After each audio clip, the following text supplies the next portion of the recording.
wabarakatuh. Halo teman-teman, perkenalkan saya Muhammad Ibnu Abbas dari kelas 1C dengan NIM 12513200056. Pada kali ini saya akan membahas materi tentang mobilitas sosial. Jadi materi ini itu sangat penting karena berkaitan langsung dengan kehidupan kita sehari-hari. Khususnya bagaimana seseorang bisa mengalami perubahan sosial di dalam masyarakat. Pernah gak sih kita melihat seseorang yang dahulunya biasa saja, sekarang jauh lebih baik? Nah, ini merupakan salah satu contoh dari mobilitas sosial. Lalu, apa sih mobilitas sosial itu? Mobilitas sosial itu adalah perpindahan posisi atau status sosial seseorang dalam masyarakat. Nah, perpindahan ini yaitu bisa naik, bisa turun, atau pindah ke kelompok sosial lainnya. Perubahan ini dapat dilihat dari status ekonomi, pendidikan, pekerjaan, maupun peran sosial seseorang. Mobilitas sosial itu menunjukkan bahwasannya masyarakat itu bersifat dinamis, artinya selalu mengalami perubahan dari waktu ke waktu. Adapun bentuk-bentuk mobilitas sosial. Mobilitas sosial itu dibagi menjadi dua bentuk. Yang pertama yaitu mobilitas horizontal dan mobilitas vertikal. Yang pertama itu ada mobilitas sosial horizontal. Jadi mobilitas ini itu terjadi ketika seseorang berpindah status sosial, tetapi tetap berada pada tingkat yang sejajar. Contohnya, seseorang guru yang pindah mengajar dari satu sekolah ke sekolah yang lainnya, ataupun seseorang pegawai yang pindah perusahaan dari satu perusahaan ke perusahaan yang lainnya dengan jabatan yang sama. Yang kedua itu ada mobilitas sosial vertikal. Jadi, mobilitas sosial vertikal itu terbagi menjadi dua, yaitu mobilitas sosial vertikal naik dan mobilitas sosial vertikal turun. Lalu apa sih mobilitas vertikal naik itu? Jadi, mobilitas vertikal naik itu adalah perpindahan status sosial dari satu tingkat ke tingkat yang lebih tinggi. Contohnya, anak dari keluarga yang sederhana yang berhasil meraih pendidikan tinggi dan menjadi pejabat atau pengusaha yang sukses. Sedangkan mobilitas vertikal turun itu adalah perpindahan status sosial ke tingkat yang lebih rendah. Jadi kebalikannya.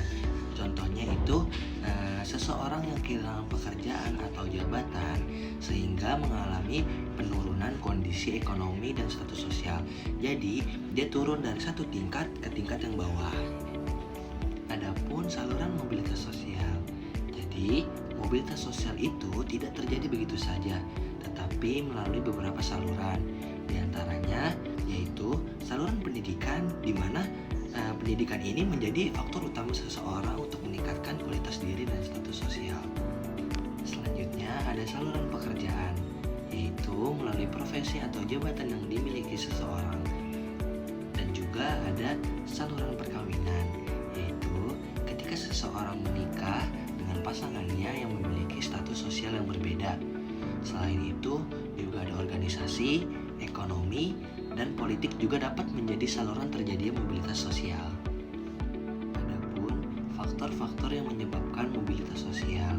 Jadi, mobilitas sosial ini bisa terjadi karena beberapa faktor, seperti pendidikan, kerja keras, keahlian, kondisi ekonomi, lingkungan, dan juga kesempatan. Adapun dampak-dampak mobilitas sosial. Jadi, mobilitas sosial ini punya dampak positif dan dampak negatif. Dampak positifnya adalah orang jadi lebih termotivasi untuk belajar dan bekerja keras. Tapi dampak negatifnya bisa menimbulkan persaingan yang tidak sehat atau kecemburuan sosial antara lain. Berikut ada beberapa contoh dari kasus nyata dalam mobilitas sosial yang sering kita ketemukan di kehidupan sehari-hari. Yang pertama, seseorang pedagang kecil yang menjadi pengusaha besar. Awalnya, seseorang itu berjalan gorengan di pinggir jalan. Lama-kelamaan, karena kerja kerasnya dia dan manajemen usaha yang baik, maka ia terus berkembang dan menjadi pemilik beberapa cabang restoran.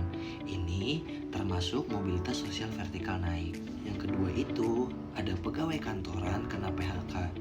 Jadi, seseorang karyawan perusahaan swasta yang awalnya memiliki jabatan yang stabil, kemudian ia terkena PHK dan harus bekerja sebagai buruh harian. Ini contoh mobilitas sosial vertikal turun. Yang ketiga itu, ada mutasi guru ke sekolah lain.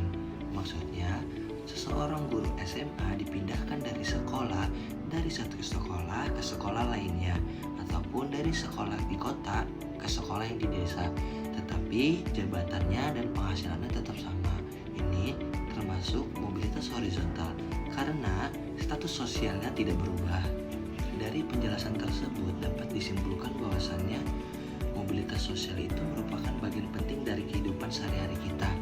Jadi, mobilitas sosial itu mencerminkan adanya peluang perubahan status sosial seseorang melalui usaha, pendidikan, dan kerja keras. Terima kasih, semoga bermanfaat bagi kita semua. Assalamualaikum warahmatullahi wabarakatuh. Dadah.